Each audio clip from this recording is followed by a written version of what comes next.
Every 4 years or so, we all become experts in something.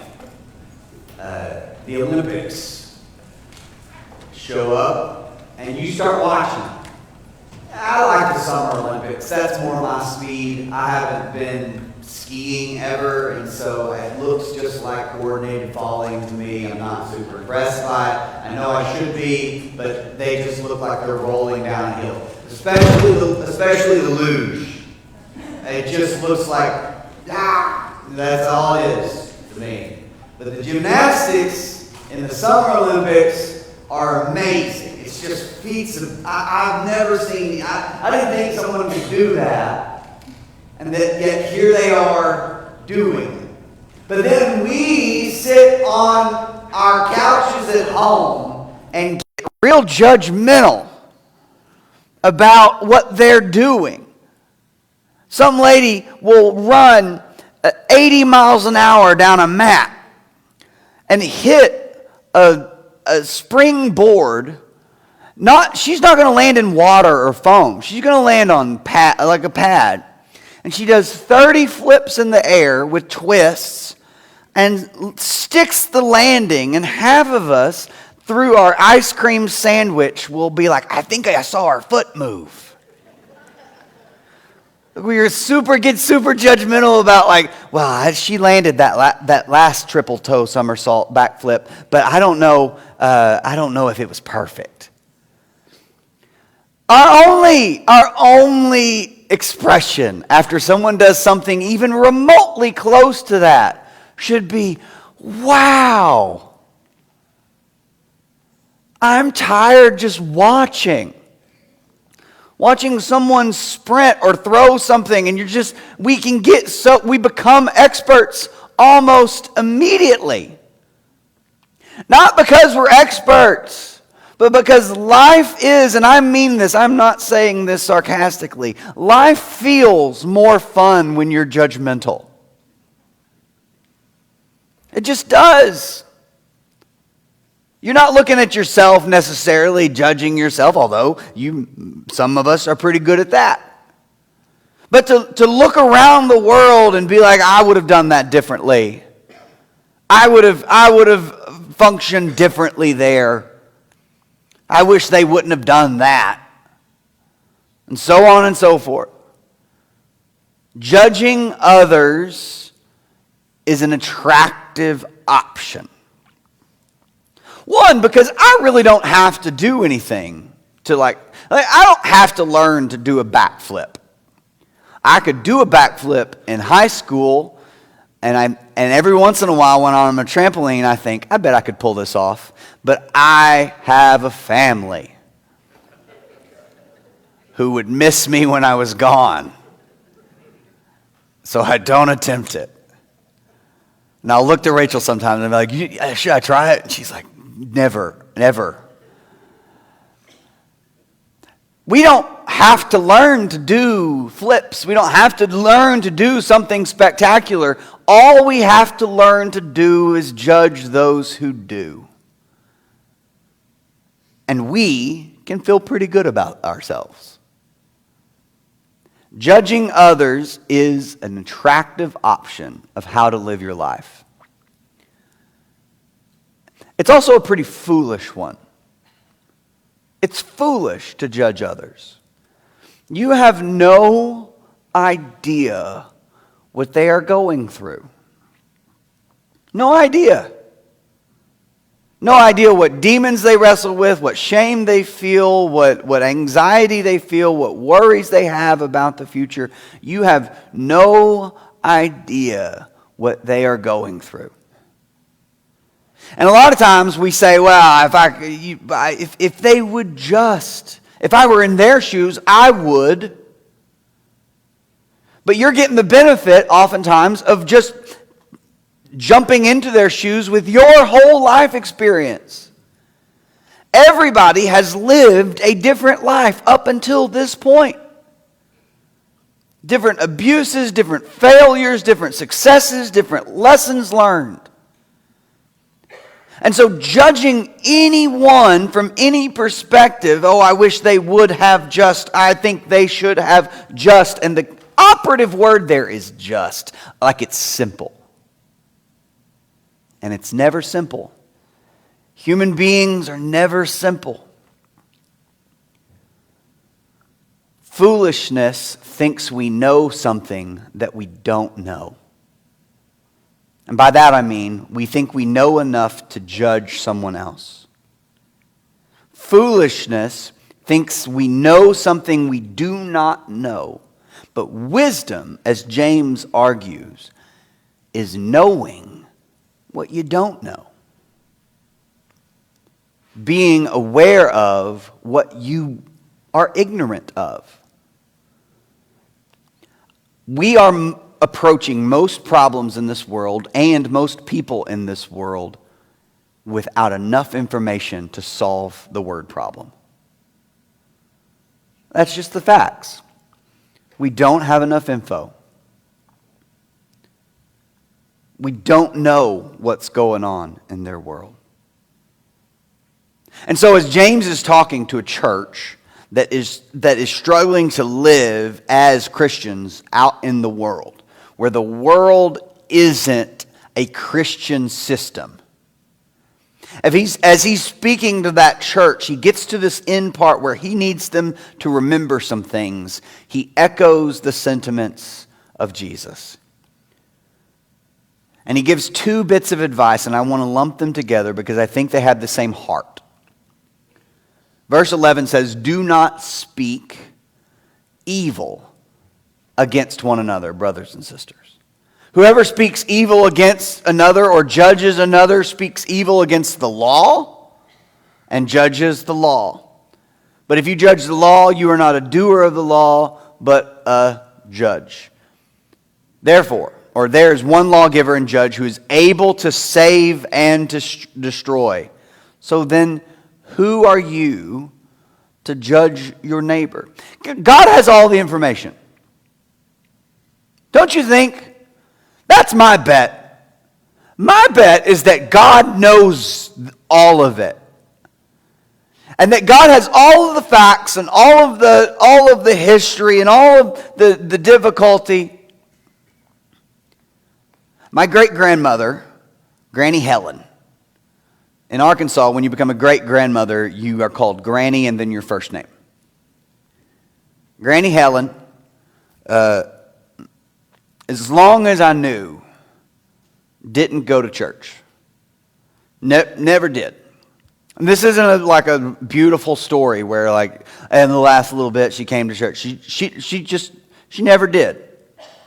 Good person. She just never did. Her dad was a preacher. And she would talk to you about anything. But she wouldn't talk about church. When she passed away, my mom and I were talking. And my mom said, I'm just, which I always think it's such a blessing that I had a great-grandmother into my 20s. Actually, I had a great-grandmother into my late 30s on the other side. I had 3 great-grandparents growing up. And when Granny Helen passed away, my mom was like, what do you do in this situation? And all I could think to say is, I bet God has a special place in his heart for the people his people hurt. It seemed like Granny Helen was hurt by church somehow. She wouldn't talk about it. She never approached it. But God knows all the facts. I don't. God understands all the variables. I don't.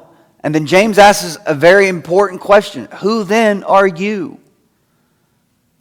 Do you want to judge the law or the way in which God functions? You want to judge God's covenant? What do you think you know? Who are you? It's best to assume the best of people. Just assume the best. Bob Goff uses the phrase, the most generous explanation possible. I picked Bob Goff up from the airport. I don't know if y'all know Bob Goff. He's an author. He's an incredibly joyful man. He publishes his phone number at the end of his book and says, "Call me, I'll answer." And I picked him up from the airport to bring him to an event here in Tyler. And when he wasn't trying to convince me to write a book and start a public speaking tour, he didn't know me. He was just like, "I think you should do it. It's easy to do. You could just write a book. Write a book." I was like, "Yeah, I'll do that." Yeah. He was answering phone calls from people who have read his book. Half of those phone calls were people trying to get him to read their manuscript. And he was just, "Oh, I don't have time for that, but I appreciate you calling. I hope it's going to go well." Just a joyful guy. And one of his key operating procedures is to assume the most generous explanation possible for the people around you. That waiter is having a hard time with your table. Well, what's the most generous explanation possible? Now, he may just be a jerk. Who knows? But he also may be having a hard time at home. He may have just found out some awful news. He may have one of those headaches that like you can't call in with them, but you're going to be worse at work because of them. Just small little things. The things you don't know about the people around you would astound you. But yet we think we have enough information to make judgments about the people around us. What a foolish thing to do. You don't have enough information. If a NASA scientist called me tomorrow and said, "Benjamin, what should the propulsion rate be of our rocket?" It would be wild of me to be 7 and hang up. Everyone would recognize, "Benjamin, you don't have enough information to make a judgment on such a thing. And that's just math. I picked one of the numbers. Y'all are lucky I didn't say a letter. I picked a good number. 7's a good number. Try 7. But if when we judge others, we are operating on far less information. To know what you don't know about others. And then to practice wisdom by knowing what you don't know about the future. He says, "Come now, you who say today or tomorrow we will go to such and such a place. And we'll spend a year there doing business and making money. Yet you do not even know what tomorrow will bring. For you are a mist that appears a little while and then it vanishes." I like that passage, not because of the shortness of life idea. That's something it most likely means. But one of the things that hits me about the mist is how fragile right now is. All I've got is not my life. That is all I have. I just have this one life. But right now keeps happening and disappearing. This present moment becomes the past and the future becomes the present, and I'm slowly moving forward in life. But all that I can do in this world, I can only do it right now. In this present moment. Loving my neighbor takes being present with my neighbor. Listening to them. The life that I have is this mist that appears for a little bit and goes away. But so is my presence. Right in this very moment. That's all I've got. It's just this brief little moment with people. So don't get so focused on what you got coming down the road.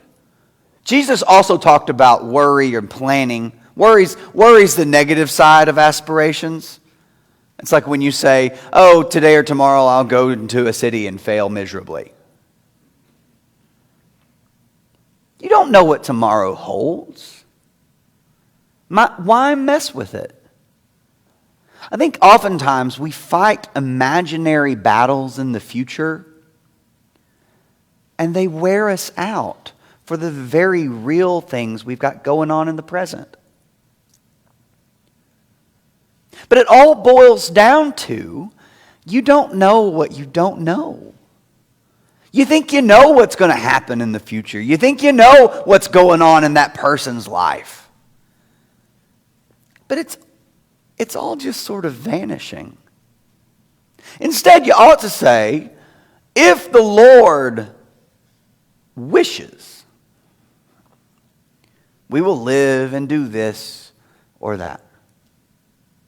Now, here he is not saying God has some cosmic plan with a Dora the Explorer style treasure map laid out where I have to go to the mountain, the river, and then Gray Skull Castle. That's Dora, right?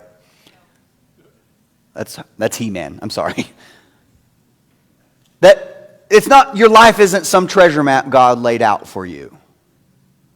But what he's saying here is that how about I do the will of God? And if where the will of God takes me, there I am.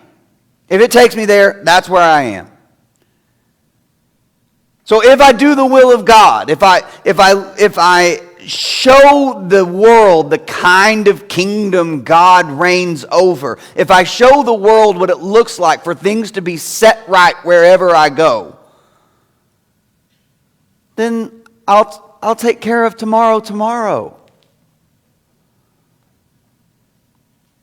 Life's a mist. Right now is a mist.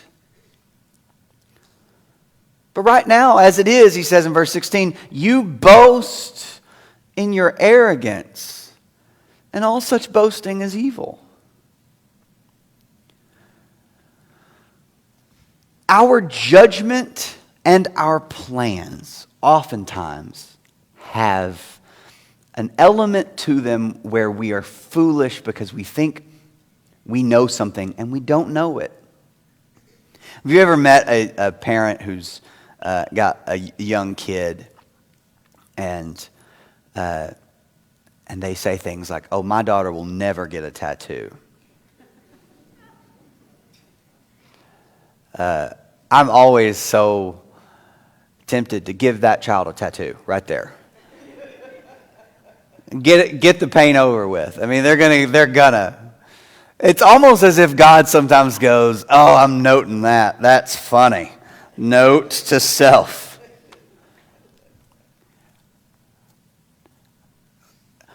We make plans for our children that they're never going to live out. Those of you who have adult kids know that they're harder to control. You think a 2-year-old's hard to hold. Try a 22-year-old. You don't know what that you kind of offer suggestions here and there, and they're not listening. Because they got to live it just like you did. We think we know what the future holds, and we don't. We think we know what the future holds for us, and we do not. We think we know what the past held for others, and we judge them. It's all the same problem within us. It's an unawareness of our ignorance and a lack of trust in God.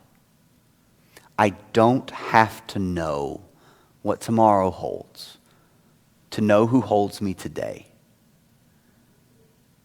I don't have to know the whole backstory of someone else's life to keep me from loving them right now. Everyone is the way they are because of what has happened to them. Now, it is their choice, it is your choice right now to move forward from that. There is some health to going, my parents messed up, for a moment. And then buckle your belt and tie your shoes and move forward like a grown-up. We make our choices from here on out. And we do that together as a community. But we have no idea what someone's past has led them up to this moment. That's why Christians we do so much damage to the world when we act like we know all this stuff. I always you see those people on TV that'll make big predictions about the end of the world. I'm always a little late when someone will be like, yesterday was supposed to be the end of the world. I'm like, oh man, I would have bought more supplies if I had known. People, it's the end of the world, and it's always some preacher who has figured out the math of Revelation, Lord help us, and he's decided that the end of the world is going to happen on this date, Eastern time. That's always a funny question, at 12 o'clock on January 21st, 2000, the end of the world's coming. And even in high school, whenever all that was happening, the Y2K stuff, I'd always say, what time zone? It's such a wild thing to not include. Is it Pacific or Mountain? I don't know. Is it on TBS time? Is it going to start at 12:05? That was just for me. I'm so sorry. But we don't, like, that they'll say there's the end of the world is coming, and we're like, I wish he would just shut up. Keep your mouth shut. With all this nonsense that you think you know something and you think you know it well enough to say it out loud and go on news programs and talk about it. Don't keep your mouth shut, I want to say to him. You don't know that. But then I can sit back in my own chair and say, oh, they are like this. We're both giving Christians a bad name. Those who are calling on the end of the world with no information whatsoever. And those who are judging people's past with no information whatsoever. Or predicting the future. You don't know. All of this should lead us to abandon all of that mess. We don't know. So why don't we just experience it? Why don't we just love the people in front of us in the right now? Why don't we just not show favoritism right now? To let our faith produce action in us right now. In this very moment. Abandon the stuff you don't know. You're not an expert in other people or what's going to happen. None of us are. Give that up. It's pretty freeing to give up judgment and plans and worry. I've got today to deal with. And today, I'm called to live out the kingdom and follow my King. Today, I am saved by his sacrifice and his conquering of death. Right now. And that sacrifice wasn't just offered to me, it was offered to everybody that I judge, everybody that I worry about, everything. God has saved us. And so I think right now, today, we should treat the world around us like God loves them just as much as He loves me. That God knows their story just as much as He knows my story. God doesn't want us getting caught up in our plans, but the people around us right now. If we can know what we don't know, it's okay to be ignorant.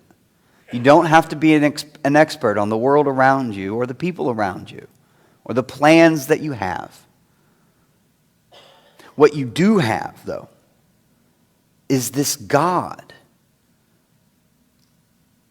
who has drawn near to us.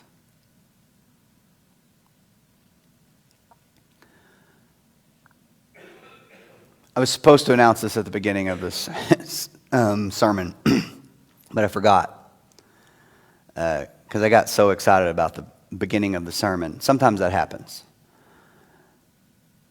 But over the next few months, we are going to be going through a shepherd selection process.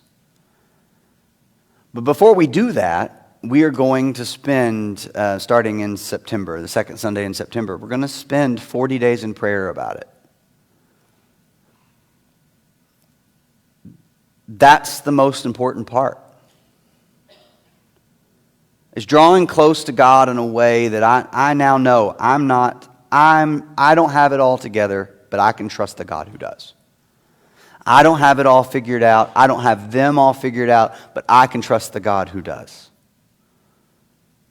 And that 40-day process is something that is incredibly important to the history of the church and has historically been very important.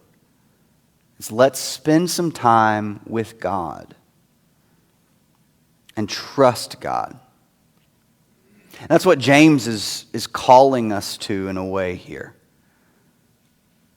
I'm not going to be judgmental, although that's fun in the shepherding process. Like I've been in churches where they're like, "What about this guy for an elder?" And they're like, "His kids are awful.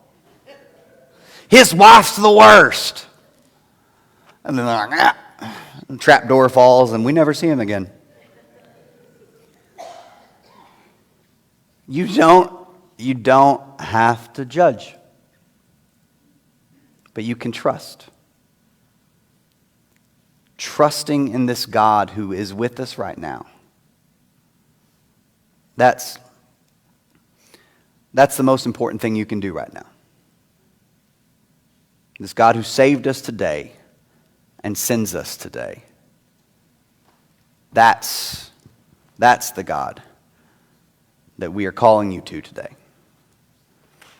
If anybody needs anything this morning, if you need prayers, we've got people in the back who are praying for you, and we've seen them do this recently. They'll just go find you and pray with you. I like that. And just get picked off by prayer. I want that. Sometimes the Holy Spirit is sending them to you. So they want to pray with you. If you want to come down front and pray with me or talk with me, that's awesome too. But whatever you need this morning, please come forward while we stand and while we sing.